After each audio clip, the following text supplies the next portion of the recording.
to Montgarri Castillo Oliver. She studied geology at the University of Barcelona and completed her doctoral thesis on Angolan Kimberlites as a co-tutor between the University of Barcelona and the Macquarie University in Sydney, Australia in 2016. Since then, she has been employed as research staff at Macquarie and has now returned thanks to a Maria Zambrano postdoctoral contract at the Department of Mineralogy, Petrology and Applied Geology with the research group Mineral Resources for the Energy Transition. Thank you very much, and the stage is yours. Suposo que se sent bé, espero que sí, si no ja ho controlareu vosaltres.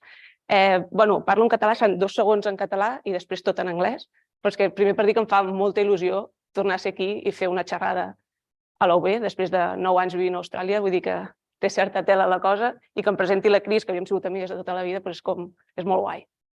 El que passa és que no tothom aquí parla català i, a més, jo ho he fet gairebé tot en anglès, per tant, em sento molt més còmode parlant anglès.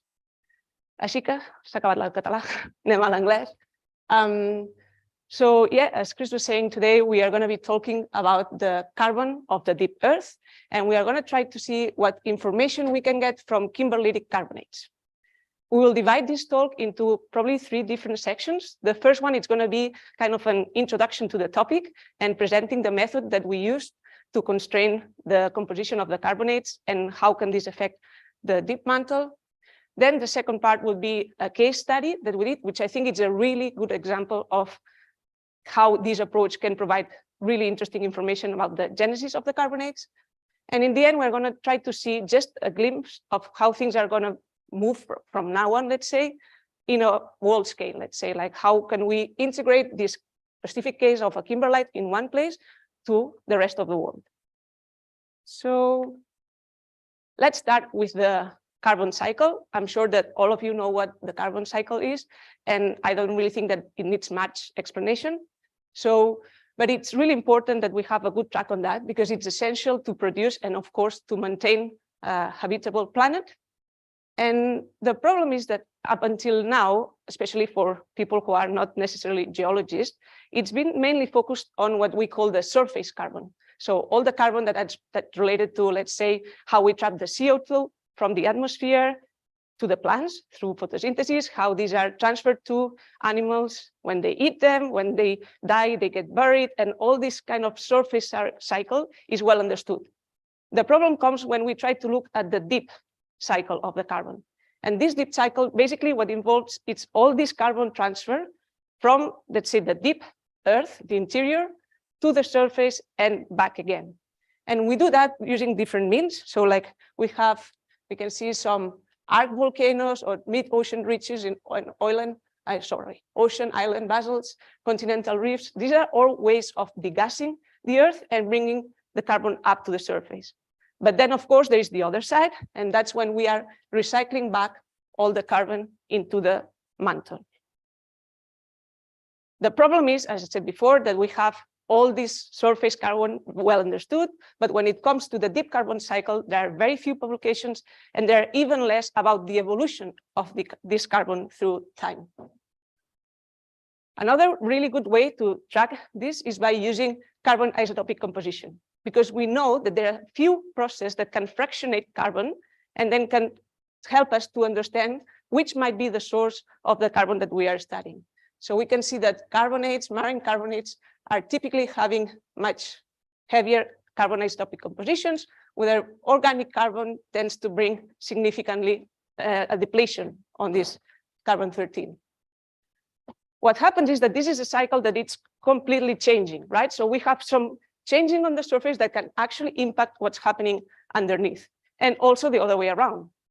So basically, variation on the carbon isotopic compositions in the mantle can be also used to track what happened on the surface and the other way around.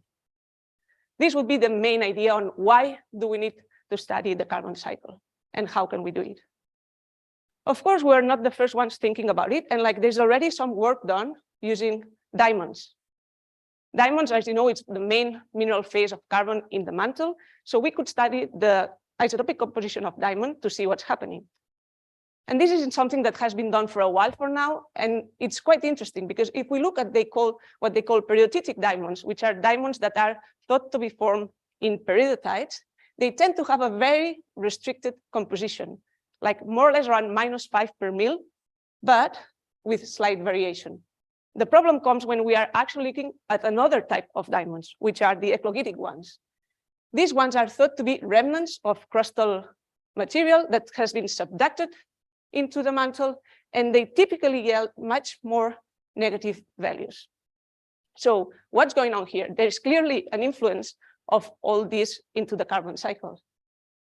Well, the main problem with diamonds is that they are quite restricted. We don't find that many diamonds around the world, right? So, and they have a very limited view on the carbon cycle. We had plan A, which was diamonds. Then we can think, okay, let's look at plan B. Plan B could be ocean island basalts, because we know that they come from deep mantle plumes. Problem with this one is that they typically have a lot of degassing processes.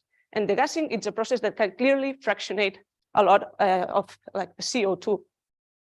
So we need to come up with another, which is plan C, or as I like to call it, plan K, which is K for Kimberlites. So now in the next slides, I'm going to try to tell you why we need Kimberlites. I'm sure that most of you are geologists here, so you are very aware of most of what I'm going to say, but let's just have a quick reminder of that. First, we have Kimberlites as volcanic rocks, which are ultramafic and they are magnesium rich. But most important for us, they are super rich in volatiles. And when I mean volatiles, I mean water and CO2. They also derive from like a very low degree of partial melting of a peridotite and at significant depths. And when I mean significant, I mean easily over 250 kilometers. We have evidence of that. So that turns them in the deepest source of the mantle that we have nowadays.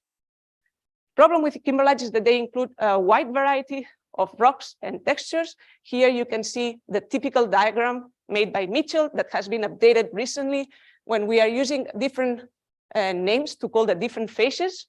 What I want you to just focus on is this part here. That's what we call the hypabyssal Kimberlites. These are mainly made of silts and dikes, which means that they cool down much slower.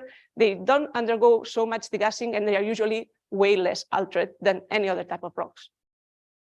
So Kimberlites, again, are super heterogeneous, and that's something that we need to really bear in mind to understand what's going to happen next. First, we have ground mass minerals, which are olivine, spinel, perovskite, ilmenites, and carbonates. And then we also have xenoliths, which are just rocks that have been trapped by the magma and brought to the surface. They can be both mantle rocks or crustal rocks. And finally, we have xenocrysts, which are the disaggregation of these mantle rocks and crustal rocks, and also some diamonds. That's why Kimberlites are more widely known as diamond mines. But for me, I was not interested in that. I was interested in carbonates. And the reason for that is because they can be really good traps of CO2. Okay, so we have already one good point for Kimberlites. We have CO2 that can be trapped in carbonates. Second good point is that we have Kimberlites pretty much everywhere around the world. They are mostly located along the craton, the margins of the cratons. And you can see here that we can have both diamondiferous, barren, or unknown Kimberlites. Right? This is already a winning point when it comes with respect to the diamond, because we can actually have way more Kimberlites than we could potentially find diamonds. So there's already more chances of studying this. Another good point about Kimberlites is that we have kimberlitic eruptions throughout like a long period of time. It's not like ocean island basalts that can be quite recent. We can track them quite far as like, let's say around 2,000 million years ago. So we have all this. It's true that there is what they call the Kimberlite bloom, way more recent, but at the same time, it's something that we could potentially have an evolution of the carbon through the time. So here, just a summary of how this works. First, we have Kimberlites that they come from a deep source, let's say over 200, 250 kilometers at least. They are quite rich in volatiles, so they have abundant carbonates. We find them everywhere around the world. We have several episodes that can lead to a control of like a, let's say on the time. And also that's something I didn't mention, but it's also important. They tend to have a very rapid emplacement. And that means that the composition of the parental melt can be potentially preserved. So with all this, I think I tried to sell you the best I could to say that Kimberlites can be used to constrain the carbon isotopic composition of the deep mantle and its evolution through time. Okay, wait, I sell it really well, but is it really too good to be true? Like, let's see how things work in reality.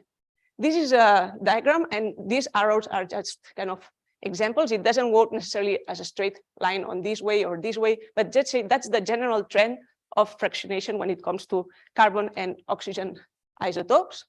And this is the former Mantle Box, what they consider Mantle Box based on previous samples. So what happens when we actually plot some of the Kimberlite carbonates here? Because of course, we're not the first ones doing this. That would be too nice. What happens is this. We have this kind of really vast range of compositions. So yeah, it was way too good to be true. What's the problem though? If we look at this sample, at this graph, what we are seeing here is actually a mixture of bulk carbonate analysis and microdrilling. There was someone who already decided to start looking at it on like having some kind of textural control, but most of them were done on bulk carbonate analysis. And that actually led to this kind of widespread. And as you will see later, that's kind of what they call in English mixing apples and oranges. So we are mixing different generations and making kind of an average that might not be representative of the original mantle. So why is this happening? Basically, because we have a lot of processes that can modify the composition of the parental melt, and also that can modify the composition of the carbonates that are present in a kimberlite. We have things like mantle assimilation, crustal contamination, degassing, we have hydrothermal alteration or meteoric alteration.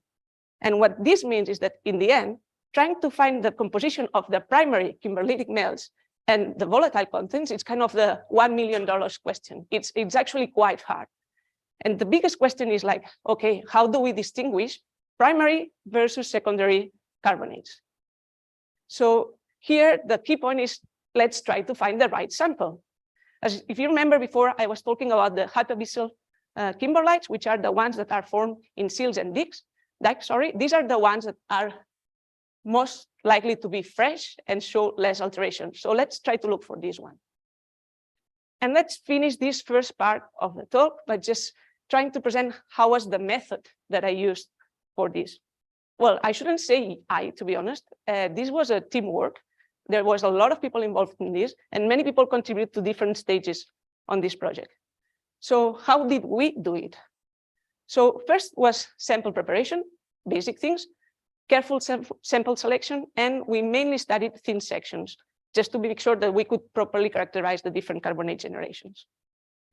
Then we did what all geologists do. We did petrographic characterization. We found the different textures of carbonates, and we did something that, funny enough, hasn't been done much for kimberlite carbonates, which was using CL imaging.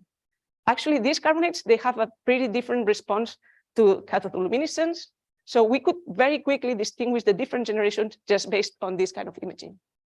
Later, we combined this with some SEM work, because as you will see later, actually, carbonate petrography in kimberlites can be quite complex. And then we completed that using some composition characterization of this. So we had first some microprobe work done here, well, at the surveys. And then we also did some trace element on some of these well-characterized generations of carbonate. Finally, we moved to probably the most, let's say, like the newest side of our our project, which was the isotopic characterization of our carbonates. We started doing some strontium analysis using a multi-collector laser ablation ICP-MS. And then we did two different types of carbon and oxygen isotope systematics. One was using the bulk carbonate with the idea to compare what results we could get if we use the normal or traditional technique, or what we could get using a SIMS, with the whole idea of having this kind of integrated approach to the problem. When I was talking with Hoa to present this, I was thinking, okay, maybe it would be a good idea to have just a small explanation on how SIMS works, because actually before I did this, I was not very aware of the technique. I'm not really an expert now anyway, but at least I have a few more ideas on how it works. And I think it's good just to share my experience here. So SIMS stands for secondary ion mass spectrometry, which is actually translated into this kind of really big instrumentation. In my case, I did two different lab stays. One was in Nancy, France, and the other one was for a month in Beijing at the Institute of Geophysics, Geology and Geophysics at the Chinese Academy of Science. And they have different ways of working, which actually made me find out what worked best for my samples. That doesn't mean that it's the same for everyone else, but for my samples, we worked out what was the best thing. As the general uses of the SIMS, we can use it for trace elements. And the cool thing is that you can pretty much have the whole periodic table as far as you have the method ready for that. But then you can do, of course, isotopic ratios, which is what I did. And you could also do some molecular abundances determination and also deep imaging. I haven't done any of this, so I'm sorry if you have any questions on that. I probably won't be able to answer that. When it comes to how it works, it's very simple in a way. We have, first of all, a primary ion source, which is an ion beam that could be either cesium or oxygen. And it's generated here and it's focused onto the sample. Few things about the sample. What we found out that worked really well was to try to get our samples and our standards very close to each other. There's this, what they call the XY effect, that can actually fractionate the results that we are getting. So like there's this instrumental mass fractionation that happens when you have your standards quite far from your samples. So what they were doing in Beijing was giving you literally some of their standards for you to keep. And you were, actually, I was not. They were mounting them on a new mount. Making a new mount means that you actually have to destroy, in a way, your thin section. You had to drill a circle, and that also has some problems because, of course, with that, even if you're really careful, you may end up losing some of your material. But in the end, most of the times it turns out well. So you have a mount which has your samples, you have your standards really next to it, you have it really flat, and then you coat it with gold. Then when the ion beam reaches the surface of the sample, it ionizes it and it forms secondary ions, which are the ones that we are actually analyzing. These ions are transferred to the double focusing mass spectrometer, and it's separated by the specific mass to charge ratios. Later on, these are analyzed on the detection system. And in my case, we used 2 Faraday cups, and in one case, and 1 Faraday cup and 1 electron multiplier, but this is just not so important things. Finally, and I'm simply finishing with this for the SIMS, just a few advantages and disadvantages of the technique. First, it's almost non-destructive, and I put it this way because actually you are destroying the surface of the sample, but it's only the few top nanometers. Then it's a high sensitivity one, so you can reach down to ppV levels. It's an in situ technique, which means that you are eliminating all this complex sample preparation that usually comes with solution. You can target a very small area of analysis, and you can also have a very good spatial control on that. And you can pretty much detect any element on the periodic table. Problems with that? Well, there could be what they call isobaric interferences, meaning that when you are ionizing, you may form some molecular that can be having in the end the same same mass as maybe the ion that you are trying to target. So you really need to be very aware of that.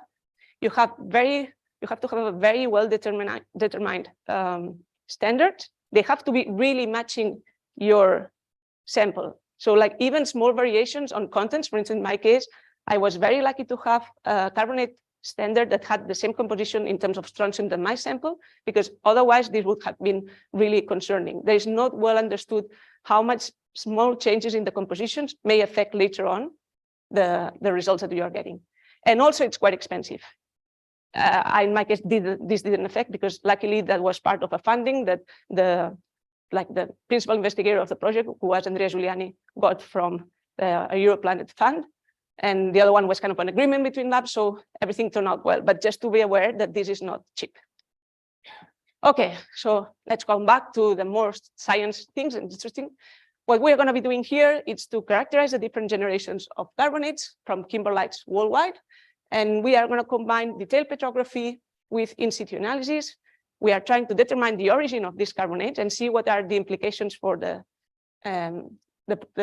composition of the parental melt. Let's go now to this case study, which is Benfontaine. If you are not working in the Kimberlite community, you may not know about Benfontaine, but I'm sure that you know about Kimberly. Kimberly is all this field of kimberlites located in South Africa. Benfontein, it's one of them. But amongst all the people working in kimberlites, this one is very well known because it has some sills, the upper, middle, and lower sill, which are very fresh and they are quite rich in carbonates, right? So like, it's something that when we're trying to do that, okay, they are well characterized, they are fresh. Let's start with this one. So what we did, we got samples from both the upper sill and the lower sill.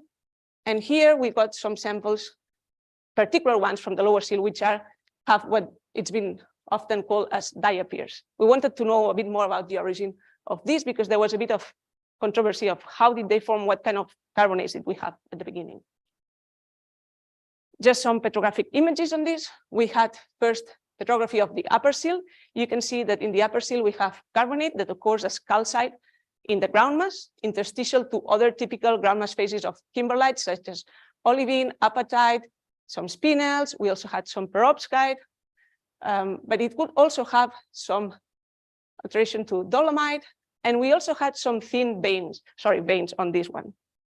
These thin veins could be pure calcite, or they could be a mixture of calcite, dolomite, and other types of carbonate. When it came to the lower sill, it's a very unique kind of layer. It's super rich in oxides, mainly spinel and perovskite, with some minor amounts of apatite. And inside, we can find some laths of calcite, which are typically strontium rich. We could also have this kind of mixture of calcite and dolomite. And you're going to see that we can also find what we are talking about the diapirs. Here, I just wanted to put one of the pictures of the CL imaging, because you can clearly see from the beginning that the laths inside, they are strontium-rich laths. They are inside what we call the diapirs. They have a very characteristic different response, and actually it's very similar to what you would have the carbonates outside. Whereas the calcite that makes most of the carbonate blobs, it's actually completely different. When we're looking at this into more detail, what we were finding is that these laths are quite pristine, but then there's this kind of reaction rim between the laths and the calcite.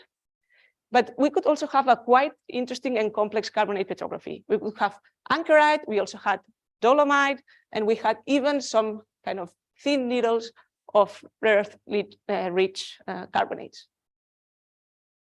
When it comes to composition, that's what we got. I already mentioned a few things before, but let's look at this into more detail. From now on, just bear in mind that everything that is in blue belongs to the upper sill, and everything which is in red or yellow, it's from the lower sill. So basically what we are seeing here is that in the upper sill, we tend to have this enrichment in both strontium and barium, which is something that has been reported already before for primary carbonates in kimberlites, whereas the calcite that makes most of the diapirs, it's actually much poorer in these two elements, but richer in iron, hence the response for CL. The laths that we're finding are the richest one in strontium and barium. And here you can see that for the ground mass on the upper sill, they may have a bit of enrichment in strontium, not in barium, but they do not have any enrichment in light rare earth elements. Now let's move on to the next one. So we've seen the textures and we've seen the composition. Let's see what information we could get from strontium. And actually strontium is really important because it can help us define whether this is a magmatic carbonate or it actually has undergone some kind of interaction with crustal rocks or, like, let's say, meteoric waters or things like that. So how do we do this? The first and most important question, like, how do we actually find out what's the theoretical composition of the magma, let's say strontium composition? Well, luckily for us, we have perovskite. Perovskite is a calcium titanium oxide, and it crystallizes directly from the kimberlitic magma. And it's actually present everywhere. I don't think I've ever seen a kimberlite that doesn't have perovskite, which is actually good news for us because it's really resistant to alteration. So if we actually can constrain the strontium isotopic composition of perovskites, we can use them as a proxy to understand the composition of the kimberlitic magma. So when we are comparing all these, what we are seeing is that here is the composition, and most of our samples plot within the same range, with two exceptions. The first one would be the veins that we find in the upper seal. And the second one would be, again, the main calcite that we found and forming those diapers.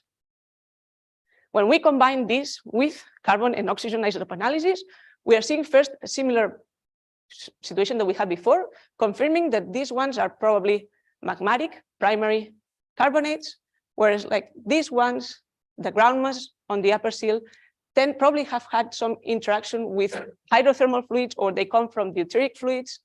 And then clear we have some influence maybe of organic carbon, maybe there has been some degassing, or here maybe some further alteration. So when we combine all these, what we are getting in the end, it's this thing. First of all, we had mantle values from the carbon and isotopic point of view, carbon and oxygen, meaning that it's coming directly from magma crystallization, that the laths are primary calcite lights that have been trapped by the diapirs. Then we had this situation that probably infers that this is coming from either hydrothermal alteration or interaction, like late interaction of deuteric fluid with the surrounding rocks. And then here we have this, where we have probably some crustal melt interaction or some contamination and meteoric alteration. So if we want to look at this and try to put some numbers, because like some people like modeling, what we could do is to try to understand at what temperatures did these minerals form and try to see better whether the ideas that we had for the origin of these carbonates are actually true. So we did this modeling based, like trying to constrain what could be the temperature, the composition of the calcite, and the interacting fluid. We could vary as well what would be the ratio between the CO2 and water, and also we could vary the degree of interaction of our carbonates with the host rock. We were having two assumptions. The first one would be what was the composition of the primary kimberlitic melt, and for this one we used the ones that, like an average of what we considered would be the primary based on all the previous characterization. So like shape, composition, strontium, carbon, and oxygen compositions. We used an average of the primary carbonates.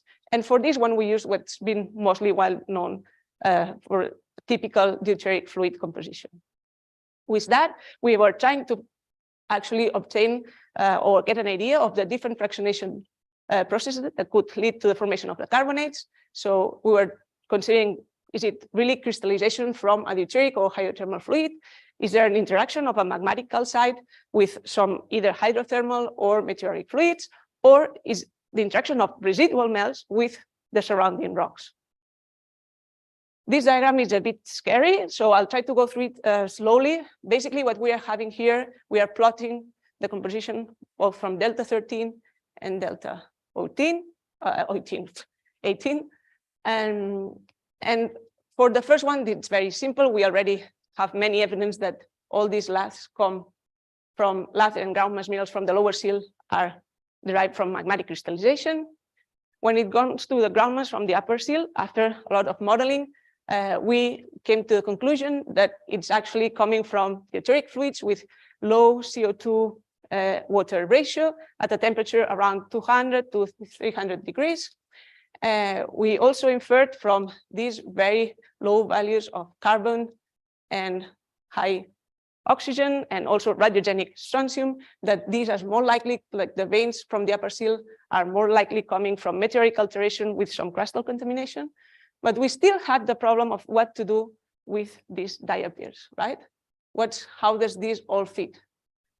Okay, one option would be maybe it's crustal contamination. Maybe we got some of the samples, because actually around these seals, we have some really some shales quite rich in organic matter. So that could have brought the carbon isotopes down. But when we're doing the modeling, it implied to have a really crazy amount of crustal assimilation, talking about like 30 to 35%, which is a lot when we were thinking about Kimberlite. So it's quite unrealistic. Instead, we're trying to think, okay, what could be the other option? Well, the other option is that these shales are also pretty rich in gas. They are being now considered as a potential gas sources. So when we are doing this, we came out with the idea, actually, maybe the best fit, and it's something that it's still kind of debatable, but it could be that there was an addition of a methane-bearing fluid from the host shales into the residual kimberlitic melt that then later on made another melt that came into the lower layers of the seal, and then because it was not fully solidified, it could come up as diapirs.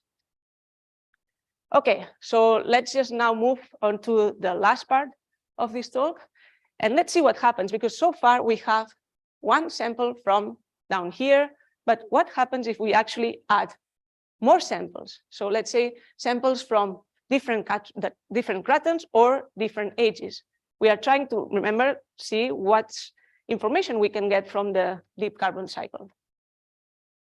Well, first thing, and that's important to keep in mind, kimberlitic carbonates are actually quite complex. They have a very wide textural variety. And here there are just some few examples, but I'm telling you that I've seen pretty much everything when it comes to carbonates in kimberlites. And these already suggest that this can be complicated, and we really need to have a good track on which samples we are, which carbonates we are targeting for what reason. We also did the same thing as we did for Benfontein. We applied that, and this is only one of the examples, and we could see again which of the carbonates were primary. Let's say they had the same strontium isotopic composition than the perovskite that was in the same sample, and which ones tend to have more radiogenic composition, so they are more likely to be secondary. And here, I'm just gonna make like a quick kind of slide on what happens when we compare bulk CO characterization, whereas when we do it in situ. Well, the first thing that we are seeing here is that when it comes to oxygen, there are clearly different populations of carbonates. Some of them, they are clearly within the mantle box, whereas the secondary ones, they tend to be on the much heavier isotopic composition. Then when we look at the carbon though, most of them, regardless where they were primary or secondary, they tend to keep the same carbon isotopic composition. That also translates when we're doing bulk analysis. This means, okay, when we do bulk on oxygen, we are having an average in between, which makes sense because in the end you are mixing different generations. But then when you do bulk analysis on these ones, it seems that they all fall within the same range. It seems that carbon is not affected by late secondary process. And that's something that has been seen in South African kimberlites. Okay, what happens if we apply this to a larger amount of samples? Well, we are seeing pretty much the same. So we are having all these primary magmatic carbonates, some deuteric and some secondary ones, that in terms of oxygen, they spread along a long range. What happens here, though, is that when we are doing for carbon, this spread is significantly less. Actually, when we plot it against the mantle values, what we are seeing is that most of the carbon isotopic analysis, they still fit within what's been called the mantle box. So in a way, it seems that the primary carbon isotopic values do not seem significantly affected by the interaction with late fluids. Okay, now we have this and we want to put it on a time scale. Well, this is what we did here. And as you can see here, these are, when we have in color, it's samples that we are having from primary carbonates. And the first thing is that usually the mantle value has been quite large. It can be significantly reduced when it comes to delta 13, -4 to -6.5. And this, from the moment what we've seen so far, there is no carbon isotopic variation in the primary kimberlitic carbonates in space or time, because remember that these are samples from different places. So in a way, this may infer that maybe recycled cluster material has contributed little, if anything, to the source of the kimberlites. And that's a bit shocking. But there has been some recent papers on this. This is not my work. I'm just showing what other people are doing at the moment with regards to kimberlites and isotopes. So they've also observed the same thing. They saw that they think with their modeling and their studies, they saw that actually no subducted carbonates are required to explain the ratios that we can see now the calcium isotopic ratios that we can see now in Kimberlites. Okay, that sounds good. It seems like everyone is happy, but then you come to this other paper, and that's when things get a bit more interesting. Again, this is not my paper. It's like I work with some of these people, but they were following exactly, it was the same project. So they were following the same idea. What they did was to do the same work for more Kimberlites around the world. And as you can see here, there is clearly a depletion in the carbon-13 on the most recent Kimberlites, which are younger than 250 million years. So wait, how can we explain this? Because we've just seen that, no, it's all homogeneous, there's no change. We have confirmation from this, from both calcium and carbon isotopes from my work, but they are seeing something different. Well, maybe one answer to this would be that they are using bulk carbonate analysis. So maybe they actually disregarded some of the complexity of the samples. Or maybe they are right, and maybe there's this shift, but what could trigger that shift? So if we are now we're going to look at what was my information about the Kimberlites from the areas that they were studying, I can tell you already that the composition, especially for the Canadian ones, is really complex. They have many different generations that are clearly from different like formation points. And like, so at this stage, I'm not sure, maybe they got wrong. But then when I was doing some in situ analysis on this one, here you can see our results. They clearly show some of them. This is for Grizzly Kimberlite. It looks like mostly it's secondary carbonate, but at the same time, we are still preserving this same carbon. So it's not being affected in my case. So that doesn't mean that maybe they didn't really disregard that problem. The original signature, it's still preserved, at least in that particular case. So maybe, yeah, maybe they were right, and it's actually representative of a change in the mantle.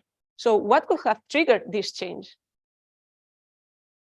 Well, basically, they had this idea that all their Kimberlites plotted here, they are related, like these lower values are related to something that happened on the surface some million years before we have the Kimberlitic eruption, right? So they think that what's happening here is that we have the Cambrian explosion that actually introduced quite a lot of organic carbon on the sediments.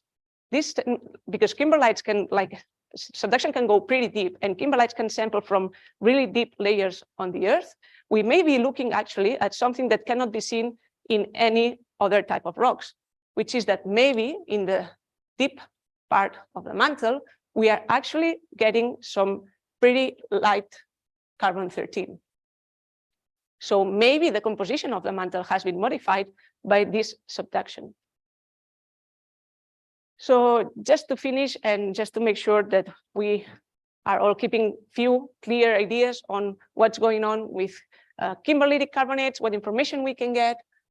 First of all, let's make clear there are primary and there are secondary Kimberlites, but luckily for us, we can start distinguishing them based first on texture, then on composition. When we use carbon and oxygen and strontium isotope, we can correctly define the different processes that can lead to the formation of these carbonates, which is clearly a multi-stage process, and it involves anything from magma crystallization, obviously, but then there could be hydrothermal alteration, meteoric alteration, or late crustal contamination. When we look carefully at calcium and oxygen isotopic composition, and we compare the bulk versus in situ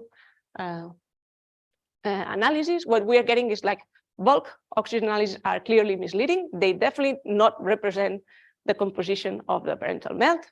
But with carbonate, and with some exceptions that we've already seen when we're looking at the Bemfontein, we tend to seem that that it's not significantly affected by any late process. So it could be potentially used to target to do further studies on the composition of the carbon, the deep mantle later on. When we look at this in a world like a worldwide in a scale through time, we can see that in general there is no isotopic variation. That's in generally in the primary carbonates. So there might be a little contribution to recycle, but there is this paper that has been saying that, wait, maybe there is something way more interesting going on. So maybe there is actually this shift toward lighter carbon-13. And actually, we can definitely use Kimberlites to track some of the changes and the evolution of the deep carbon cycle and define some heterogeneities. And that's where I sit at the moment, right? So there are still many questions to be answered. We have, well, one option would be maybe the people who did this last work, they actually disregard that complexity, and it's actually more complex than we originally thought. So maybe it's not representative. Second option would be actually maybe it is representative, but what we are targeting actually are specific heterogeneities in the mantle. And that's what I think it's actually happening. Because the reality is, when I was studying these rocks, I was mostly focusing on the rocks that happen in South Africa, right?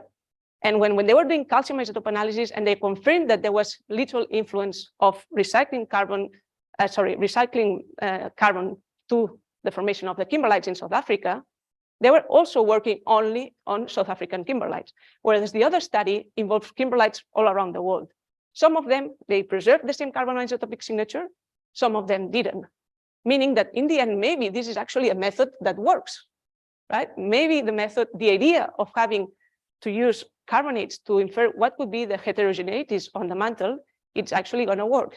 So we definitely did not find like kind of the missing piece. It's not going to happen, but we found a way to find pieces on the puzzle, right? So if we keep working on this method, we may potentially bring more light on what's going on the deep earth side, the deep carbon cycle, and constrain better the heterogeneities on the mantle.